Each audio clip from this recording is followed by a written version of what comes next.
Hi friends, എല്ലാവർക്കും കാട്ടുതേക്കിളിക്കൂട്ടിനെ വരാനിരിക്കുന്ന ഒരു എപ്പിസോഡ് റിവ്യൂയിലേക്ക് സ്വാഗതം. ഈ റിവ്യൂ നിങ്ങൾക്ക് ഇഷ്ടമായെങ്കിൽ ലൈക്ക് ചെയ്തും സബ്സ്ക്രൈബ് ചെയ്തും സപ്പോർട്ട് ചെയ്യണേ. രാത്രി മദ്യപിച്ച് നിധിയുടെ റൂമിലേക്ക് വന്ന സുധീഷ് നിധിയോട് അപമര്യാദയായി പെരുമാറിയതുകൊണ്ട് കിളിക്കൂട്ടിൽ നിന്നും ഹോസ്റ്റലിലേക്ക് മാറാനായി തീരുമാനിക്കുകയാണ് നിധി. തടയാനാകാതെ കണ്ണു നിറങ്ങിയ വിഷമത്തോടുകൂടി ഇരിക്കുകയാണ് സുഭാഷും നികേഷും. വീട്ടിലേക്ക് വന്ന സുധീഷും ഹരീഷും ഇതറിഞ്ഞു ഞെട്ടി സുഭാഷ് ഏട്ടൻ നിധിയെ തടയാത്തത് എന്താണെന്ന് ചോദിക്കുകയാണ്. സുഭാഷ് ചോദിക്കുന്നു, ഞാൻ എങ്ങനെ തടയും? എല്ലാം നീ കാരണമല്ലേ? അങ്ങനെ സുഭാഷും നികേഷും സുധീഷിനെ കുറ്റപ്പെടുത്തുമ്പോൾ ബാഗും എടുത്ത് റൂമിന് പുറത്തേക്ക് ഇറങ്ങി വരികയാണ് നിധി. എല്ലാവരും വിഷമത്തോടുകൂടി നിധിയെ നോക്കുമ്പോൾ നിധി പറയുന്നു, സുഭാഷ് ഏട്ടാ ഞാൻ ഇറങ്ങട്ടെ. കണ്ടു നിറങ്ങിയ നികേഷ് പറയുന്നു, ഏട്ടത്തി പോകല്ലേ ഏട്ടത്തി, നടന്നതെല്ലാം തെറ്റാണ്, സോറി ഏട്ടത്തി, ഈ വീട് വിട്ട് പോകരുത് ഏട്ടത്തി, പ്ലീസ് ഏട്ടത്തി. നിധി പറയുന്നു, നികേഷ് പ്ലീസ് നീ കരയാതെ, നീ കരഞ്ഞാൽ എനിക്കും വിഷമമാടാ, എന്നെ ഒന്ന് മനസ്സിലാക്കടാ പ്ലീസ്. നീ ഇനി എത്ര പറഞ്ഞാലും ഞാൻ ഇനി ഇവിടെ താമസിക്കില്ല, നിനക്ക് എപ്പോ വേണമെങ്കിലും എന്നെ കാണാൻ വരാം, ഞാനും നിന്നെ കാണാൻ വരാം, നമുക്ക്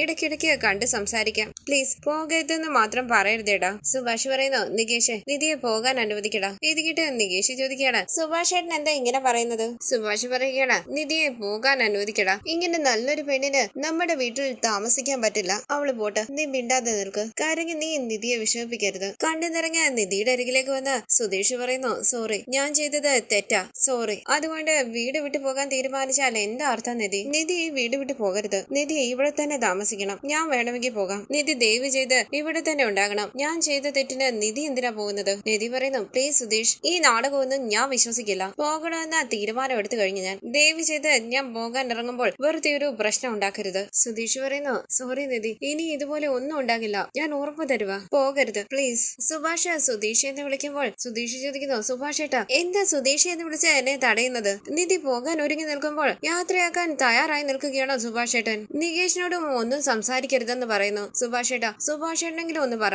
നിധിയോട് ഇവിടുന്ന് പോകരുതെന്ന്, പ്ലീസ് സുഭാഷ് ഏട്ടാ, പോകണ്ടെന്ന് പറ സുഭാഷ് ഏട്ടാ. അങ്ങനെ കരഞ്ഞോണ്ട് സുധീഷ് ചോദിക്കുകയാണ്, സുഭാഷ് ഏട്ടൻ എന്താ ഒന്നും മിണ്ടാതെ നിൽക്കുന്നത്? പ്ലീസ് സുഭാഷ് ഏട്ടാ ഒന്ന് പറ, നിധി പ്ലീസ് പോകരുത്. സുഭാഷ് ഏട്ടാ ഞാൻ ഇറങ്ങുവാണെന്ന് പറഞ്ഞ നിധി ബാഗും എടുത്ത് അവിടെ നിന്ന് പോകാനായി തുടങ്ങുമ്പോൾ നിധിയെ തടഞ്ഞുകൊണ്ട് സുഭാഷ് പറയുന്നു, നിധി ഞാനും വരുക. അങ്ങനെ സുഭാഷ് ഡ്രസ്സ് മാറാനായി അകത്തേക്ക് പോകുമ്പോൾ സുധീഷ് ഉറക്കെ പറയുന്നു, സുഭാഷ് ഏട്ടാ പോകരുതെന്ന് പറ സുഭാഷ് ഏട്ടാ. സുഭാഷ് തിരിഞ്ഞു നോക്കാതെ റൂമിലേക്ക് പോവുകയാണ്. സുധീഷ് പറയുന്നു, ഹരീഷ് നീയെങ്കിലും ഒന്ന് പറയടാ, നിധിയോട് പോകരുതെന്ന് പറയടാ. നിധി പോകരുതെന്ന് പറഞ്ഞ് സുധീഷ് നിധിയുടെ കയ്യിൽ നിന്നും ബാഗ് പിടിച്ചു മേടിക്കുകയാണ്. നിധി ചോദിക്കുന്നു, നിങ്ങൾ എന്തേ കാണിക്കുന്നത്? വിട്, എന്റെ ബാഗ് ഇതാ. അങ്ങനെ ബാഗ് പിടിച്ചു വാങ്ങിച്ച നിധി പറയുകയാണ്, ഇതുവരെ നടന്നതെല്ലാം മതി, ദയവ് ചെയ്ത് ഇനി എന്റെ മുന്നിൽ നാടകം കളിക്കരുത്. ഇത് കേട്ട് സുധീഷ് കരയുമ്പോൾ നികേഷിന്റെ അരികിലേക്ക് ചെന്ന് കയ്യിൽ പിടിച്ച് നിധി പറയുന്നു, നികേഷ് ഞാൻ ഇറങ്ങുക, നന്നായിട്ട് ഭക്ഷണം കഴിക്കുകയും പഠിക്കുകയും ഒക്കെ വേണം, ഞാൻ ഹോസ്റ്റലിലേക്കാണ് പോകുന്നത്, നീ കരയരുതേ, പറയുന്നത് കേൾക്കടാ, കരയല്ലേ. ഈ സമയം അവിടേക്ക് വരുന്ന സുഭാഷ് പറയുന്നു, നിധി നമുക്ക് ഇറങ്ങാം, മോളെ ബാഗ് ഇതാ. സുധീഷ് പറയുന്നു, നിധി പ്ലീസ് സുഭാഷ് ഏട്ടാ ഒന്ന് പറ.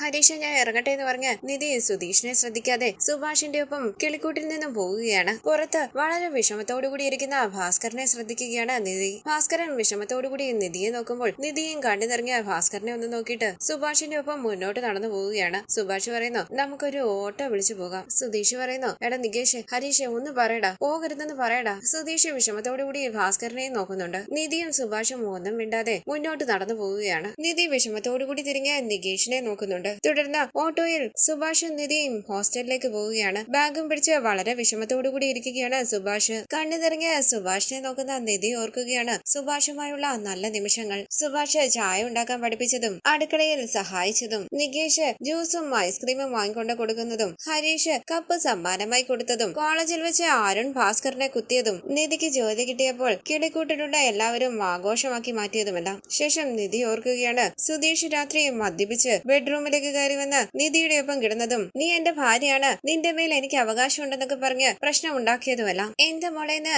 സുഭാഷ് ചോദിക്കുമ്പോൾ നിധി പറയുകയാണ്, ഒന്നുമില്ല സുഭാഷ് ഏട്ടാ. സുഭാഷ് കണ്ണീര് തുടയ്ക്കുകയാണ്. തുടർന്ന് നികേഷ് പൊട്ടിക്കരയുമ്പോൾ തകർന്നിരിക്കുകയാണ് സുധീഷും ഹരീഷും ഭാസ്കരനും. കരയാതിട നികേഷ് എന്ന് പറഞ്ഞ ഹരീഷ് നികേഷിനെ ആശ്വസിപ്പിക്കാനായി ശ്രമിക്കുമ്പോൾ പൊട്ടിക്കരഞ്ഞ നികേഷ് പറയുന്നു, ഏട്ടത്തി പോയി ഹരീഷ് ഏട്ടാ. ഹരീഷ് പറയുന്നു, നീ കരയാതെ എഴുന്നേറ്റ് വാ, നമുക്ക് അകത്ത് പോകാം. അങ്ങനെ നികേഷിനെയും കൂട്ടിക്കൊണ്ട് അകത്തേക്ക് പോവുകയാണ് ഹരീഷ്. സുധീഷ് ദേഷ്യത്തോടു കൂടി ഭാസ്കരന്റെ അരികിലേക്ക് വന്നിട്ട് പറയുന്നു, നിങ്ങൾ കാരണം ഇതെല്ലാം നടന്നത്, നിങ്ങളാ എല്ലാത്തിനും കാരണക്കാരൻ. ഭാസ്കരൻ ചോദിക്കുന്നു, ഞാൻ എന്താടാ ചെയ്തത്? അപ്പോൾ സുധീഷ് പറയുകയാണ്, ചെയ്യേണ്ടതെല്ലാം ചെയ്തു വെച്ചിട്ട് ഇപ്പം ഞാൻ എന്താ ചെയ്തെന്ന് ചോദിക്കുന്നു. അവൾ ഇറങ്ങിപ്പോയത് കണ്ടില്ലേ? എന്നെ വേണ്ടാന്ന് പറഞ്ഞ വലിച്ചെറിഞ്ഞിട്ട് പോയി. അവൾ അവളുടെ ഇഷ്ടത്തിന് ഈ വീട്ടിൽ കഴിഞ്ഞിരുന്നതാ. ഞാൻ എന്റെ കാര്യം നോക്കി എന്റെ വഴിക്ക് പോയിരുന്നു. നിങ്ങൾ എന്തിനാ ഞങ്ങളുടെ ഇടയിൽ സിറ്റിയിലേക്ക് വന്നത്. അവളെ ഭാര്യയാക്കണം അത് ഇതെന്ന് പറഞ്ഞ് എന്റെയും കൊണ്ട് ഓരോന്ന് ചെയ്യിപ്പിച്ചിട്ട് അവളിപ്പം ഇറങ്ങിപ്പോയില്ലേ. ഇനി അവള് തിരിച്ചു വരില്ല.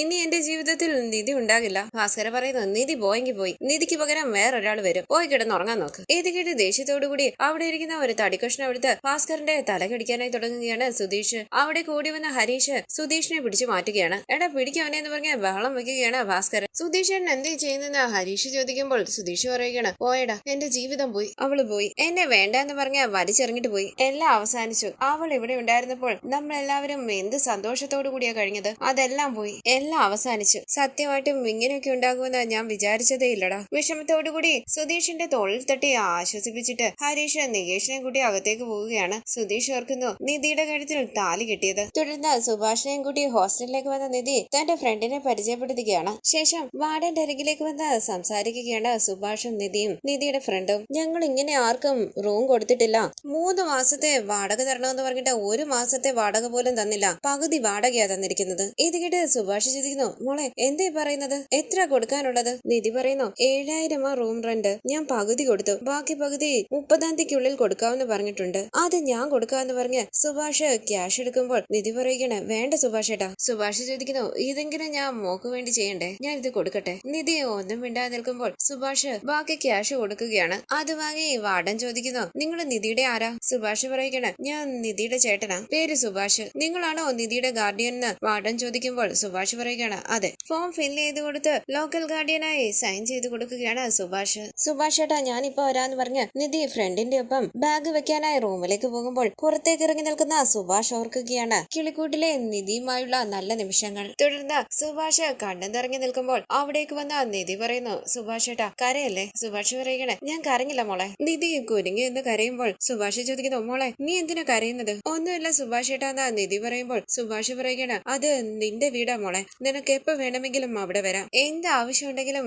നീ എന്നെ വിളിക്കണം. ഇവിടെ മോള് താമസിക്കുമ്പോൾ ഒറ്റയ്ക്കാണെന്ന് ചിന്തിക്കരുത്, നിനക്ക് വേണ്ടി ഒരു വീട് അവിടെ ഉണ്ട്, നിന്റെ സ്വന്തം ചേട്ടനായിട്ട് ഞാനുണ്ട് അവിടെ, ഹരീഷ് ഉണ്ട്, നികേഷ് ഉണ്ട്, ഒന്നും ആലോചിച്ച് വിഷമിക്കരുത്. മോളിങ്ങനെ ഹോസ്റ്റലിലൊക്കെ വന്ന് താമസിക്കുന്നത് ഓർക്കുമ്പോൾ എനിക്ക് വല്ലാത്ത വിഷമം തോന്നുന്നുണ്ട് മോളെ, അതുകൊണ്ട് നീ അവിടെ തന്നെ താമസിക്കണമെന്നൊന്നും ഞാൻ പറയില്ല, എപ്പോ വേണമെങ്കിലും മോക്ക് തിരിച്ച് നമ്മുടെ വീട്ടിലേക്ക് വരാം. ഇത് കേട്ട് കണ്ണു നിറങ്ങി പുഞ്ചിരിച്ച് തലയാട്ടുകയാണ് നിധി. സുഭാഷ് പറയുന്നു, വീട്ടിട്ട് പോകാൻ മനസ്സ് വരുന്നില്ല മോളെ, നേരം ഭക്ഷണം കഴിക്കണം, ഞാൻ പോയിട്ട് വരാം മോളെ. ഇത് കേട്ട് നിധി കരഞ്ഞുകൊണ്ട് തലയാട്ടുമ്പോൾ സുഭാഷ് പറയുന്നു, കരയല്ലേ മോളെ, മോൾ അകത്തേക്ക് പോയിക്കോ, രാത്രിയായില്ലേ, രാത്രി സമയത്ത് പുറത്തൊന്നും പോകരുതേ, സൂക്ഷിക്കണം, പിന്നെ ബസ്സിലൊന്നും പോയി കഷ്ടപ്പെടണ്ട, ഓട്ടോയിൽ പോയി ഓട്ടോയിൽ തന്നെ തിരിച്ചു വാ. അങ്ങനെ സുഭാഷ് കുറച്ച് കാശെടുത്ത് നിധിയുടെ നേരെ നീട്ടുകയാണ്. സുഭാഷയുടെ വേണ്ടെന്ന് നിധി പറയുമ്പോൾ സുഭാഷ് പറയുകയാണ്, ഇത് ഇരിക്കട്ടെ മോളെ, എന്റെ കയ്യിലുണ്ടെന്ന് നിധി പറയുമ്പോൾ സുഭാഷ് പറയുകയാണ്, എന്താ മോളെ ഇത്? സുഭാഷേട്ടൻ തരുന്നതല്ലേ, ആവശ്യം വരും, ഇത് വെച്ചോന്ന് പറഞ്ഞ് നിധിയുടെ കയ്യിലേക്ക് ആ പണം കൊടുത്തിട്ട് സുഭാഷ് പറയുന്നു, മോക്ക് പണത്തിന്റെ ആവശ്യം വല്ലതും വന്നാൽ സുഭാഷേട്ടനെ വിളിച്ചാൽ മതി, ഞാൻ പണം കൊണ്ടുതരാം. നിധി പറയുന്നു,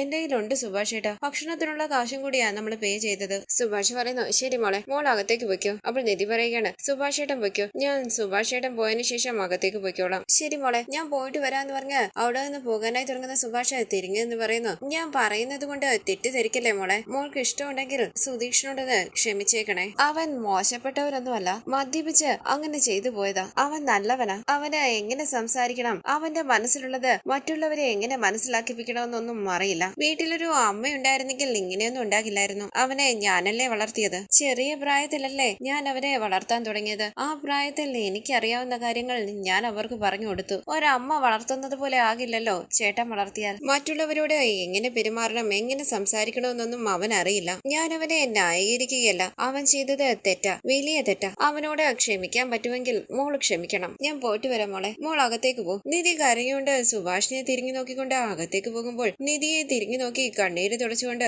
അവിടെ നിന്ന് പോവുകയാണ് സുഭാഷ്. തുടർന്ന് ഓട്ടോ വരുന്ന ശബ്ദം കേട്ട് സുഭാഷ് ഏട്ടാന്ന് വിളിച്ച് പുറത്തേക്ക് ഓടി വരികയാണ് സുധീഷും നികേഷും. ഓട്ടോയിൽ നിന്നിറങ്ങിയ സുഭാഷ് അകത്തേക്ക് പോകുമ്പോൾ അവർ ഓട്ടോയ്ക്ക് അകത്തേക്ക് നോക്കുകയാണ്. സുഭാഷ് ഏട്ടാന്ന് വിളിച്ച് സുധീഷ് അരികിലേക്ക് വരുമ്പോൾ സുഭാഷ് പറയുന്നു, നിധിയെ ഞാൻ കൊണ്ടുവിട്ടിട്ടാ വന്നത്. സുധീഷ് പറയുകയാണ്, അവള് തിരിച്ചു വരുമെന്ന് ഞാൻ വിചാരിച്ചു. സുഭാഷ് പറയുന്നു, നീ ഒന്ന് അങ്ങനെ പെരുമാറിയപ്പോൾ തന്നെ ഇവിടെ നിന്ന് പോകണമെന്ന് അവള് തീരുമാനിച്ചു. സുഭാഷ് ഏട്ടനും അവളെ സപ്പോർട്ട് ചെയ്തില്ലേന്ന് സുധീഷ് ചോദിക്കുമ്പോൾ സുഭാഷ് പറയുകയാണ്, നീ എന്താണ് ഈ പറയുന്നത്? ഞാൻ ജോലി ചെയ്യുന്ന സ്ഥലത്തേക്ക് വന്ന അവൾ എന്നോട് പറഞ്ഞത് ഇവിടുന്ന് പോവാണെന്ന്. പോകല്ലെന്ന് സുഭാഷ് ഏട്ടൻ പറയരുത് പ്ലീസ്, ഞാൻ ഇവിടുന്ന് പൊയ്ക്കോട്ടെ എന്ന് അവള് ചോദിച്ചപ്പോൾ എനിക്ക് അവളെ സപ്പോർട്ട് ചെയ്യേണ്ടതായി വന്നു. അവൾക്ക് വേണമെങ്കിൽ നമ്മളോട് ആരോടും പറയാതെ ഓഫീസിൽ നിന്ന് തന്നെ ഹോസ്റ്റലിലേക്ക് പോകാമായിരുന്നു. നിധി ഈ വീട്ടിൽ വേണമെന്ന് പോകണമെന്ന് നമ്മളാണ് ആഗ്രഹിച്ചത്, നിധിയല്ല. സുധീഷ് ചോദിക്കുന്നു, സുഭാഷ് ഏട്ടാ സത്യമായിട്ടും അപ്പം നിധി പോയോ? സുഭാഷ് പറയുന്നു, പോയടാ സുധീഷ്. നിധി എന്നെ സുഭാഷ് ഏട്ടാന്ന് വിളിച്ചു. ഞാനും അവളെ സ്വന്തം അനുജത്തിയായിട്ടാണ് കണ്ടത്. എന്നെ അവള് ചേട്ടനായി കാണുന്നത് കൊണ്ട് നിന്നെ അങ്ങനെയാണ് കാണുന്നതെന്ന് അർത്ഥമില്ല. നീ അവളും ഒന്നിക്കരുതെന്ന് ഞാൻ ആഗ്രഹിച്ചിട്ടില്ല. നീ എന്താടാ അത് മനസ്സിലാക്കാത്തത്? നീയും നിധിയും ഒന്നിച്ച് ജീവിക്കുന്നത് കാണാൻ ഞാൻ ഒരുപാട് ആഗ്രഹിച്ചു. നമ്മുടെ വീട്ടിലുള്ള എല്ലാവരും ആഗ്രഹിച്ചു. ഈ വീട്ടില് നമ്മൾ 5 ആണുങ്ങളെ ഉള്ളൂ. ആ കുട്ടിക്ക് നമ്മളോട് എന്ത് വിശ്വാസം ഉണ്ടായിട്ടാ ഇവിടെ താമസിച്ചത്? ഈ നാട്ടുകാർ പറയുന്നതൊന്നും കാര്യമാക്കാതെ നമ്മളെ വിശ്വസിച്ചാണ് അവൾ ഇവിടെ കഴിഞ്ഞത്. ആ വിശ്വാസമാ നീ ഇല്ലാതാക്കിയത്. കണ്ടുകറിഞ്ഞ സുധീഷ് പറയുന്നു, സുഭാഷ് ഏട്ടാ എനിക്ക് എന്ത് ചെയ്യണമെന്ന് അറിയില്ലായിരുന്നു. എനിക്ക് അവളെ ഇഷ്ടമാണ്. അത് അവളോട് പറയാനും പറ്റുന്നില്ല, അകന്നു പോകാനും പറ്റുന്നില്ല. സുഭാഷ് പറയുന്നു, നിനക്ക് അവളെ ഇഷ്ടമാണെങ്കിൽ നീ കാത്തിരിക്കണമായിരുന്നു അവൾ ഇഷ്ടപ്പെടുന്നത് വരെ. നിനക്ക് ക്ഷമയില്ലാതായി പോയല്ലോടാ. ഇനി ഞാൻ എന്ത് പറയാനാ? സുധീഷ് ചോദിക്കുന്നു, നിധിയുടെ മനസ്സിൽ ഇത്രയ്ക്കേ ഉണ്ടായിരുന്നുള്ളോ ഞാൻ? സുഭാഷ് പറയുകയാണ്, എനിക്കറിയില്ലടാ. തുടർന്ന് കിളിക്കൂട്ടിലുള്ള എല്ലാവരും നിധി പോയതോർത്ത് വിഷമത്തോടുകൂടി ഇരിക്കുകയാണ്. ആർക്കും ഉറങ്ങാൻ പോലും കഴിയുന്നില്ല. നിധിയും അതേ അവസ്ഥയിലാണ്. കിളിക്കൂട്ടിലുള്ളവരെ ഓർത്ത് ഉറങ്ങാതെ ഇരിക്കുകയാണ്. തുടർന്ന് രാവിലെ എഴുന്നേറ്റ നിധി ഹോസ്റ്റലിലെ കോഫി കുടിക്കാനാകാതെ വിഷമത്തോടുകൂടി ഓർക്കുകയാണ് സുഭാഷ് ചായ ഇട്ടോണ്ട് വരുന്നത്. നിധി എല്ലാവർക്കും ചായ കൊണ്ട കൊടുക്കുന്നത്. ജനലിലൂടെ പുറത്തേക്ക് നോക്കുന്ന നിധി കാണുകയാണ്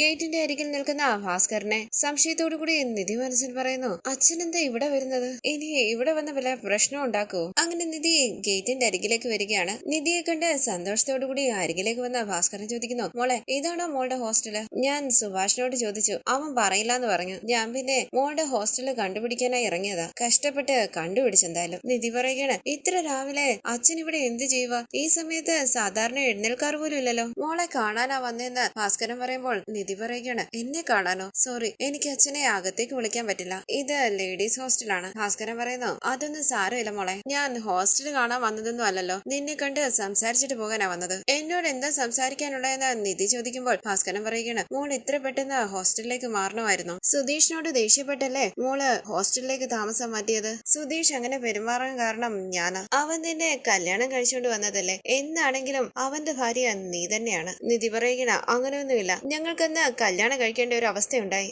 ഒരുമിച്ച് ജീവിക്കാൻ വേണ്ടിയല്ല ഞങ്ങൾ കല്യാണം കഴിച്ചത്. വേറെ വഴിയില്ലായിരുന്നു. ഭാസ്കരൻ പറയുന്നു, മോൾ അങ്ങനെയാണ് വിചാരിക്കുന്നത്. പക്ഷേ ആണുങ്ങൾ അങ്ങനെ വിചാരിക്കണമെന്നില്ലല്ലോ. അവൻ നിന്നെ ഭാര്യയായിട്ടാണ് കാണുന്നത്. അങ്ങനെയൊന്നും ഇല്ലാന്ന് നിധി പറയുമ്പോൾ ഭാസ്കരൻ പറയുകയാണ്, ഞാനാണ് അവനോട് ഓരോന്ന് പറഞ്ഞത്. അത് കേട്ട അവൻ ഇങ്ങനെയൊക്കെ ചെയ്തത്. എടാ സുധീഷേ, നീ അവളെ കല്യാണം കഴിച്ചോണ്ട് വന്നതല്ലേ? നിന്നോട് അവള് സംസാരിക്കുന്നില്ല, നിന്നെ ഒഴിവാക്കി വിടുകയാണ്. ഇങ്ങനെ തന്നെ മുന്നോട്ട് പോയാൽ ശരിയാകുമോ? ഒരുമിച്ചൊരു ജീവിതം തുടങ്ങണ്ടേ എന്നൊക്കെ ഞാനാ അവനോട് പറഞ്ഞത്. ഒരുപക്ഷെ ഞാൻ എന്നാ അങ്ങനെയൊക്കെ പറഞ്ഞത് കൊണ്ടായിരിക്കും അവൻ മോളോട് അങ്ങനെയൊക്കെ പെരുമാറിയത്. ഞാനാ എല്ലാത്തിനും കാരണക്കാരൻ. നീ സുധീഷിനെ തെറ്റിദ്ധരിക്കരുത്. സുധീഷ് പറഞ്ഞു വിട്ടതാണോന്ന് നിധി ചോദിക്കുമ്പോൾ ഭാസ്കരൻ പറയുകയാണ്, അവനൊന്നും പറഞ്ഞു വിട്ടതല്ല. എന്നെ പറ്റി നിനക്കറിയില്ലേ? അവൻ പറഞ്ഞാലുടനെ ഞാൻ ഇവിടെ വന്ന് സംസാരിക്കുമോ നിന്നോട്? ഞാൻ കാരണം ഇങ്ങനെയൊക്കെ സംഭവിച്ചപ്പോൾ എനിക്ക് വല്ലാത്ത വിഷമം തോന്നി മോളെ. അതാ ഞാൻ നിന്നെ കാണാൻ വന്നത്. അവൻ ഇങ്ങനെ മനസ്സ് വിഷമിച്ച് ഞാൻ കണ്ടിട്ടില്ല. അന്ന് ഞാൻ എന്റെ വായടച്ചു വെച്ചിരുന്നെങ്കിൽ അവൻ നിന്റെ റൂമിലേക്ക് പോലും വരില്ലായിരുന്നു. ദേഷ്യത്തോടു കൂടി നിധി ചോദിക്കുന്നു, വിവരമുണ്ടോ നിങ്ങൾക്ക്? ഒരച്ഛൻ സംസാരിക്കേണ്ടത് എങ്ങനെയൊക്കെയാണോ? ഞാൻ നിങ്ങളെ പറ്റി ഇങ്ങനെയൊന്നും അല്ല വിചാരിച്ചത്. വീട്ടിലെല്ലാവരും നിങ്ങളെ വഴക്ക് പറയുന്നത് തെറ്റല്ലെന്ന് എനിക്കിപ്പോ തോന്നുന്നു. നല്ലൊരച്ഛൻ മകൻ ഇങ്ങനെ ഒരു അഡ്വൈസ് കൊടുക്കുവോ? ഭാസ്കരൻ പറയുകയാണ്, കൊടുക്കാൻ പാടില്ല. കൊടുത്തു പോയില്ലേ? ക്ഷമിക്കും മോളെ. നിധി പറയുകയാണ്,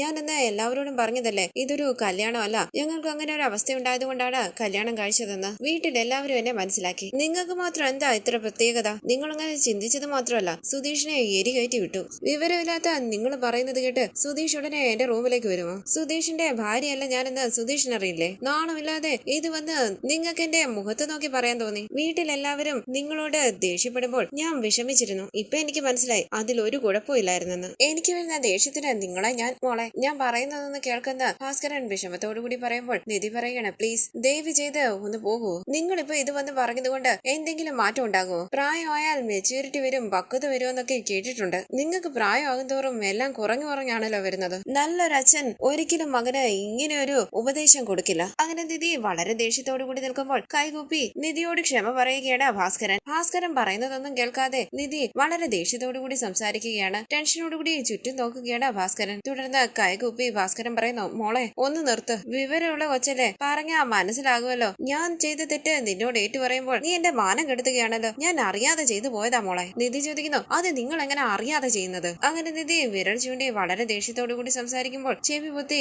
സൈക്കിളും എടുത്ത് അവിടെ നോടി പോവുകയാണ് ഭാസ്കരൻ. ഈ സീരിയലിന്റെ കൂടുതൽ വീഡിയോസിനായി ചാനൽ സബ്സ്ക്രൈബ് ചെയ്ത് സപ്പോർട്ട് ചെയ്യണേ. താങ്ക്